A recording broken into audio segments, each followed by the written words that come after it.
لبیک پاکستان جناب حضرت العلامہ مولانا حسیب قربان صاحب ته دعوت ورکوم چې هغوی راشي او د دې موقع مناسبت سره د خپلو زرینو خیالاتو اظهار وکړي. خو د هغوی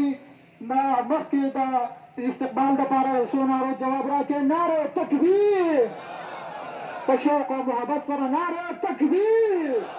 نعره رساله، نعره رساله. لبیک لبیک لبیک یا رسول اللہ، لبیک لبیک لبیک یا رسول اللہ. تاجدار ختم نبوت.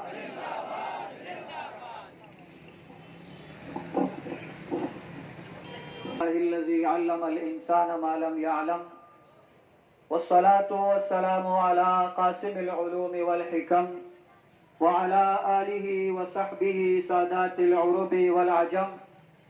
أما بعد فأعوذ بالله من الشيطان الرجيم. بسم الله الرحمن الرحيم.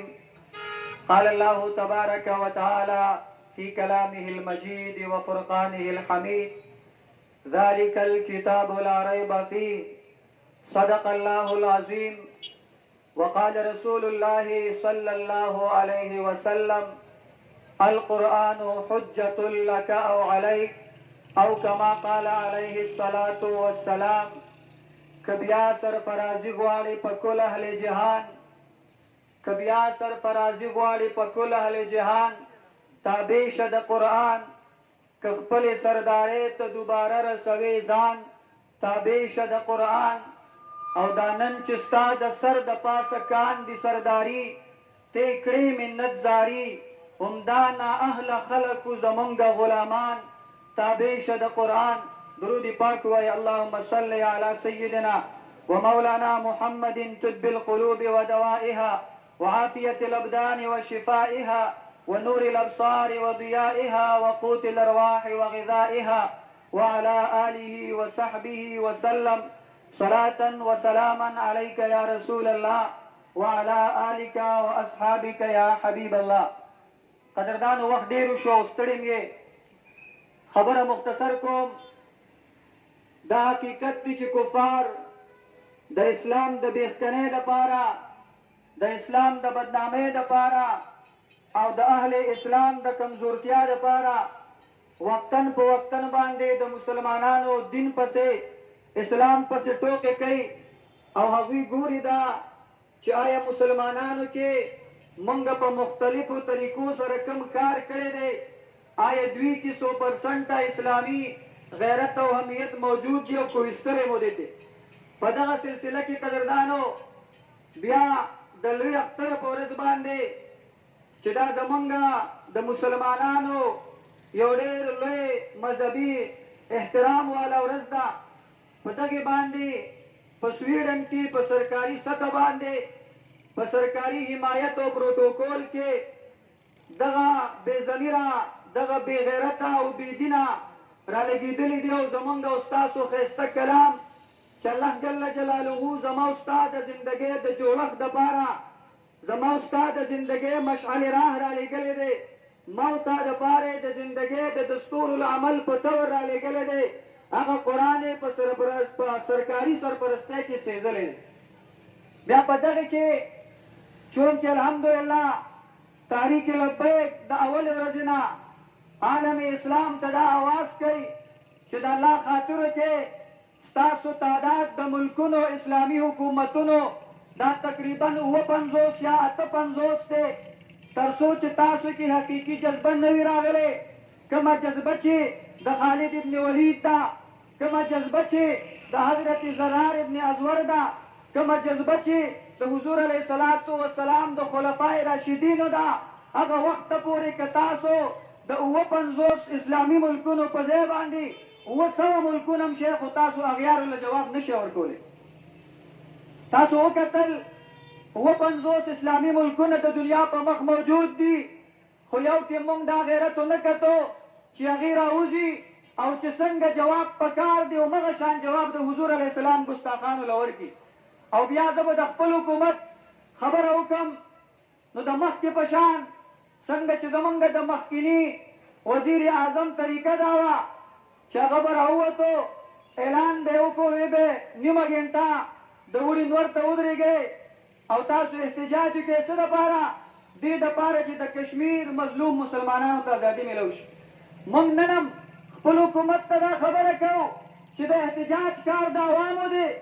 دا د جمهوري ملک قانون دی چې کله عوام د خپل حکومت وقت نه د خپل حقوقو مطالبه کوي نو د هغې طریقه احتجاج ده د نورو طریقو نه پس. او د دې وجه هم دا ده چې حکمرانانو له د دې خوب په حالت کې د خپل عمله د خپل عوام چې کوم دي په دې پنجو باندې پیکي دي چې راویښ شي او زموږ مسلو حل راوباسي. خو زه نن دا اعلان کوم خپلو حکمرانانو ته چې د الله خاطر وکړئ. ستاسو کار د مذمتو سره نه دی. تاسو له الله پاک خالق ټایم درکړی دی. تاسو له ضرر ټایم درکړی دی. تاسو له ایټم بم درکړی دی. ستاسو په لاس کې قوت درکړی دی. تاسو مذمت پرېږدئ او د حضور د ګستاخانو د مرمت خبرې شروع کړئ. خبرې توجه ما طرف ته. موږ که نن وینو بې ضمیري او نااهلي دې طرف ته رسېدلې ده که چېرته خبره کې ما سهار یو پوسټ وکتو چا یو پوسټ کړی به وګوره که نه چې زموږ وزیر اعظم هغه د مذهبي خلکو په خوا کې ناسته پاسته شروع کړه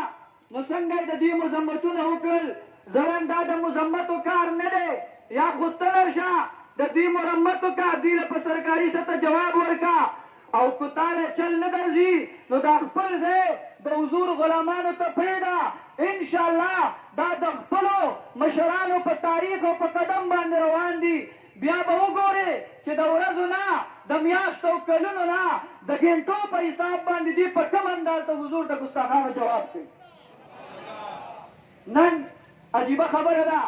زما د عمرزو په سیاست کې نظر واچو صرف اسلامي ټچ دی په خدای مې د قسمې که لږ د چارسدې طرف ته لاړ شي بیا د خپلې صوبې طرف ته وګورې بیا مرکز ته لاړ شي. زه په دې موقع یو خبره کوم. نن هغه سړي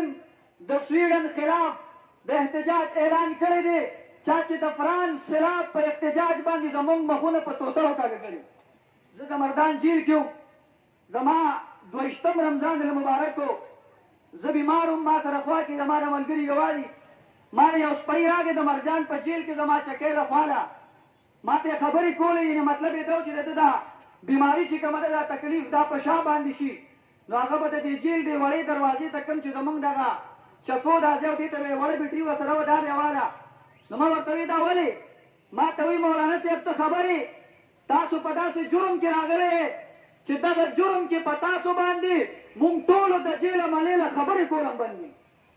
زه نن دا وایم چې او پخواني وزیر اعظمه ای نااهله عمرانه ته چې نن د اسلامي ټچ په بنا باندې ته چې نن د مصنوعي مذمتو دپاره میدان ته راوځي دې نه مخکې اقتدار ستا په لاس کې و تا به د دې نرتوب مظاهره کړې وه. دا خو د لبیک والا تره ده. دا خو د لبیک والا اندازې سیاست دی چې چېرته هم د اسلام خلاف څوک راوځي بل تا ته ضرورت نشته لبیک والا د ټولو نه مخکې په میدان کې ولاړ. نن چې ته مذمت یې کوې هغه وخت کې به دې مذمت کړی خو یو خبره کوم قدردانو خلک هوښیار شوي دي. قوم چې کوم دی هغه خبرې پرېښي دي چې چا به ورته وي سپي د نه خوږ یو ورپسې به یې منډه کړې په خپل غوږ به یې لاس نه ایښود چې یوې ورکه یوې نه و. هغه خبرې ختمې دي. هغه د دروغو بیانیې ختمې دي. موږ هغه ته هم دا وایو چې په قلار کښېنه ستا کار دا نه دی دا کار د لبیک والا دی. موږ موجوده حکومت ته هم دا وایو چې د خدای خاطر وکړئ په هره مرحله کې په خپلو کبرو کې مشغول یې د خپل لاندې باندې دپاره مو د مسلمانانو وینې وڅښلې د الله خاطر وکړئ د ګرانۍ د ختمولو تمه تاسو نه ختمه ده. د امن د راوستلو تمه تاسو نه ختمه ده. موږ له زموږ مال او جان او عزت له د تحفظ راکولو تمې تاسو نه ختمې دي. د ایماني غیرت مظاهره وکړئ کم از کم په سرکاري سطح باندې د دې سویډن د مردارانو خلاف اعلان جهاد وکړئ. اخیری خبره کوم زما او ستا د غیرت ایماني حالت دا دی چې چېرته موږ د خپلو ادارو دپاره اواز اوچت کړو دا حقیقت دی او دا موږ په دعوې سره وایو چې دا ملک دا زموږ دی دا زموږ مشرانو آزاد کړی دی. زه دعوه لرم زه دلیل لرم چې زما مشرانو د دې ملک د ازادۍ دپاره په هغه وخت کې کوششونه کړي دي چې کوم وخت کې به دغه خلکو چې نن د مذهب په نوم سیاست کوي نن سره د وزارتونو لګیا دي د اغیارو ملګرتیاګانې کوي نن د دنیا د ټاپ غلو ملګرتیاګانې کوي د هغه خلکو زه په دلیل سره خبره کوم د دې خلکو مشرانو به په هغه وخت کې دا اواز کو که چېرته د پاکستان پیم جوړه شوه وایي موږ په غره باندې سواره کې او زموږ ګیرې د خره په نچال ووینځئ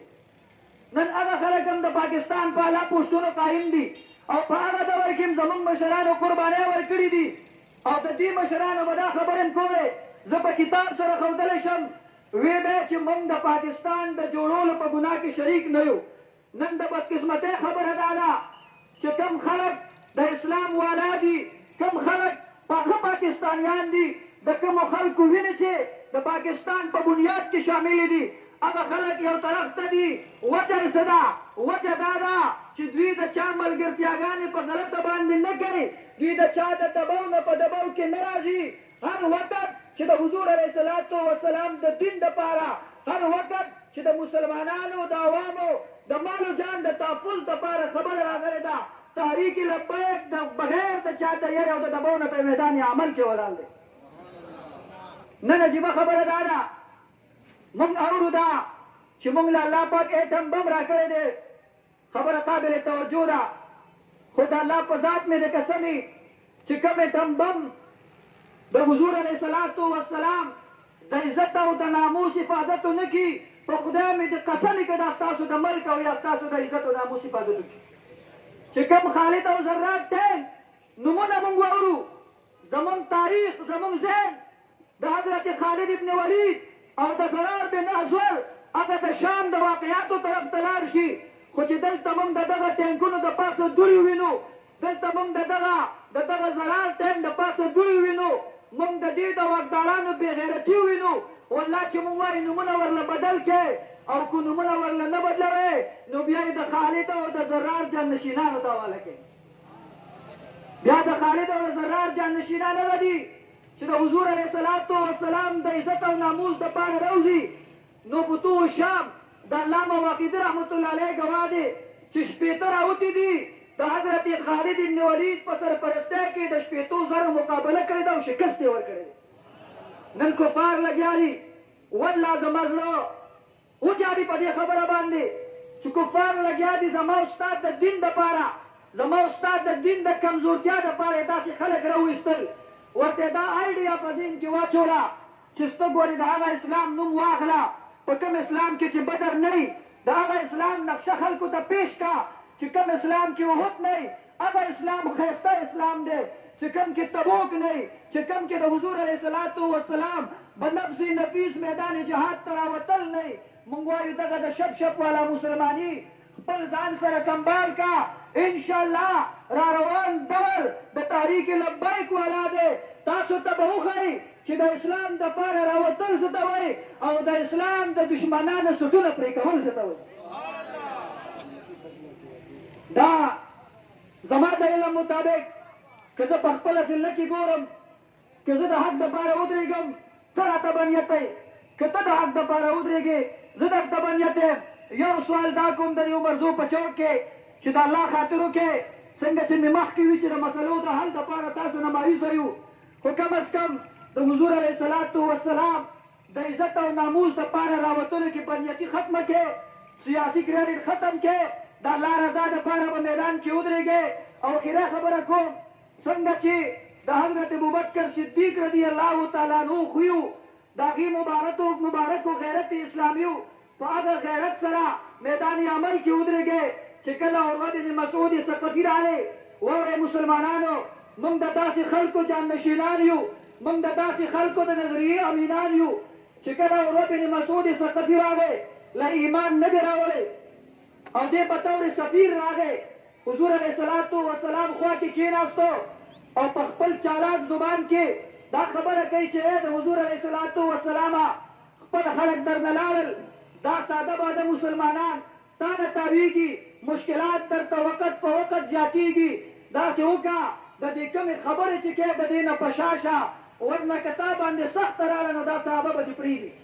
ابوبکر صدیق داسې شخصیت و کفارو منلی و هغې به هم وي دا سلیم متبع شخصیت دی هغې به هم وي دا د حسین کار نه اخلي هغې ممنوع دا د ډېرې لویې سینې مالک دی خو چې کله خبره اسلام دپاره راله بیا دلته کې دا صبر او د تحمل خبرې ختمې دي. صاحب د بخاري لیکي چې کله حضور علیه الصلاة والسلام ته دا خبرې عمر بن مسعود ثقفي وکړې، ابوبکر صدیق ولاړ دی، داسې الفاظ بیانوي چې زه په دې سټیج بیانوم ما ته به لږ شرم محسوسېږي او ورته فرمایي امسس بدر الله ته لاړ شه ای عروه بن مسعوده د خپل هغه ناجایز او دروغجن خدای د خپل باطل خدای شرمګاه وساته. ته دا خبرې کې چې موږ به د حضور علیه الصلاة والسلام دربار پرېږدو لاړ شه دغه کارو ته خو د حضور علیه السلام دا شکانو په وړاندې دا خبرې کم از کم مه کوه. یا روایت ذکر کوي په دغه موقع عروه بن مسعود ثقفي لګیا دی او د خپلې خبرې چې کوي دا خپل لاس دا د حضور علیه الصلاة والسلام دی ګیرې مبارکې ته اوچت کوي. دغه ځای کې حضرت مغیره بن شعبه ولاړ دی. پښتنو غوږونه کولو کوي، غیرت دې ته وایي، ایمان دې ته وایي. موږ خو نن خپل دکان هم د حضور علیه السلام د عزت دپاره نشو بندولی. عروه بن مسعود چې ګوري مغیره بن شعبه د ده وراره دی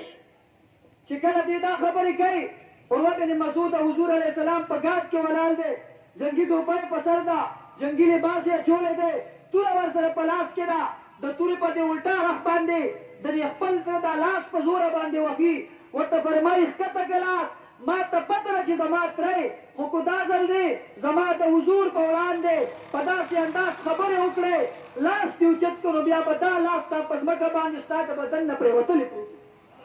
دې ته غیرت وایي، دې ته ایمان وایي. قدردانو خبرې ډېرې دي خو ټیم مختصر دی. موتا دپاره د حضرت سعد ابن ربیع هغه یو پیغام کافي دی او په دې باندې به ختمه کړو چې کله د احد په میدان د حضور علیه السلام صحابه رالل د حضرت سعد ابن ربیع رضی الله تعالی عنہ خواله دا مبارک په زخمونو کې چور پروت دی، د ځنکدن حالت یې دی، لکه خپله مسلماني م ورسره تول کې. چې کله صحابه رالل دا مبارک ورته فرمایي محبوب علیه الصلاة والسلام ته ووایې چې محبوب علیه السلامه ما له الله پاک د احد په میدان په دې شهادت چې کم اجر راکوي محبوب علیه السلام ما دا اجر ټول ستاسو په جولای کې در اچولی دی.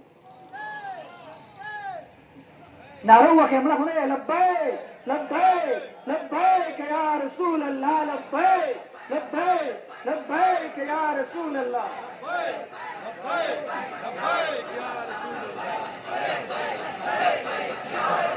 توجه ما طرف ته حضرت سعد چې کله خپل اجر نبی علیه الصلاة والسلام ته بخي د هغې نه پس یو خبره کوي او چې چا کې 2% ایمان مې په الله مې دې قسمي په ده به ویښته ودرېږي. بیا فرمایي صحابو لاړ شئ د حضور علیه الصلاة والسلام خواته او د سلام نه بعد دا ووایئ تمامو صحابو ته تر قیامته د حضور علیه الصلاة والسلام امت ته دا پیغام ورکړئ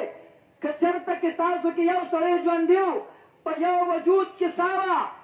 یو رګ کې وینه وه او ستاسو یوه سترګه ړقېده او په داسې حالت کې حضور علیه الصلاة والسلام ته کفار رسېدلي وو په داسې حالت کې حضور ته کفارو تکلیف رسولی و د الله په ذات مې د قسمې تر قیامته به الله ستاسو یو عذر هم معاف نه کړي. نن پیمان یې وایې د یو نیم اربو نه زیات مسلمانان په مخ د ځمکه موجود دي که نه دی موجود دي خو د دې نه د نومبر او د دسمبر مچیا جوړې شوي دي. وجه یې دا ده چې موږ اسلام هغه خلکو ته حواله کړی دی د چا په کاته کې چې جهاد نشته، د چا په کاته کې چې عشق رسول نشته، د چا په کاته کې چې میدان ته راوتل نشته، د چا په کاته کې چې صرف او صرف د شپ مسلماني ده. موږ په دې موقع باندې د خپلې حکومت وخت نه بیا هم دا مطالبه کوو چې دا خو تحریک لبیک صرف د احتجاج اعلان کړی دی. دې نه بعد که چېرته تاسو د سویډن چې کومه سفارتخانه ده په خپل ملک کې دا مبنده نه کړه د دې نه بعد چې تحریک په کوم انداز باندې اعلان کوي هغه تاسو ته معلوم دي. لہذا در روان وخت کې دا مضبوط اعلان نه مخکې تاسو له پکار دي چې د هوش ناخن واخلئ، د خپلې بدماشۍ ختمې کړئ، د خپلې چاپلوسۍ ختمې کړئ، د خپل لالچونه د اغیارو د غېږې نه ختم کړئ او زر تر زره هغې له په سرکاري سطح باندې جواب ورکړئ. ورنه که چېرته کې تحریک لبیک بیا میدان ته راووتل د دغه سویډن د سفارتخانې بندولو دپاره بیا به تاسو ته ډېره ګرانه شي. زه په دې موقع باندې د خپل ټولو د عمرزو او د مضافاتو د ټولو عوامو شکریا ادا کوم، خصوصا د خپل انتظامیې د ایسچو عمرزی قیصرهان او د ټولو ملګرو چې دلته کې موږ سره په دې احتجاج کې شامل شو. الله کریم جل جلاله مو دا حاضري په خپل عظیم او لوی دربار کې قبول او منظور کړه. الله کریم دې وکړي چې زمونږ په دې حکمرانانو کې الله جل جلاله غیرت ایمانی راولي او یا دوی الله جل جلاله د مخ د ځمکې نه پناه کړي او رب دې زمونږ د خواهشاتو دا حصه تکمیل ته ورسي چې رب دې د اسلام